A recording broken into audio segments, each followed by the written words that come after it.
వానలు వరదలు చేయంగా అడవి జనాలు మస్తు గోసపడ్డరని ఎన్నో ముచ్చట్లు చెప్పుకున్నాం చూసినాం కూడా. శాన దిక్కులనైతే పానాలు పరేషాన్లున్నా అక్కడి వాగులు వంకలు దాటేటందుకు ఎంతో గోసపడ్డోళ్లను అట్లా జీవి పోయినోళ్లను సుతం బగ్గ మందినే చూసినామొల్లా. కానీ వీళ్లకు సర్కార్లు సాయం చేసిన ముచ్చట్లు మచ్చుక సుతం కానరావు. పోనీ అట్లా చేసిన ఏల మీద లెక్క పెట్టేటాన్ని సుతం ఉండయి.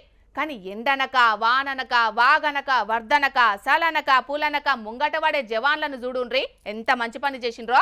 ఎస్టిమేషన్లు లేవు, ఆన్లైన్ బిల్డింగ్లు లేవు, బడ్జెట్ లేదు, నిధులు లేవు, టెండర్లు లేవు, కాంట్రాక్టులు లేవు, కాంట్రాక్టర్లు లేరు. ఉన్నదల్లా ఒక్కటే, అడవి జనాలకు తొవ్వ చూపాలన్న ఆలోచన. ఛత్తీస్గఢ్ రాష్ట్రం అబ్బూజుమాడ్ అడవులల్లా అన్నలతోని రికాం లేకుండా కొట్లాడే జవాన్లకు గిరిజనులు పడుతున్న గోస చూసి పానం ఆవుషు అయినట్టు అయ్యింది. ఇక ఈ నది దాటే తొవ్వలేక గోస పడుతున్నోళ్లకు బ్రిడ్జు కట్టి వాళ్ళ జీవితాలకు కొత్త తొవ్వలను చూపెట్టాలనిపించింది. అందుకే ఈ పని ముంగటేసుకున్నారు.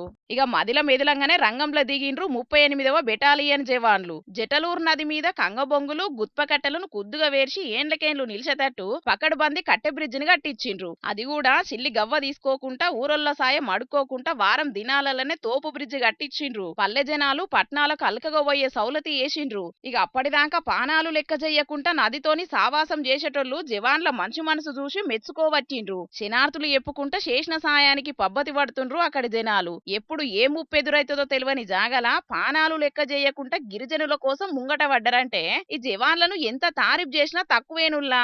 ఏమంటారు? అంతే కదా.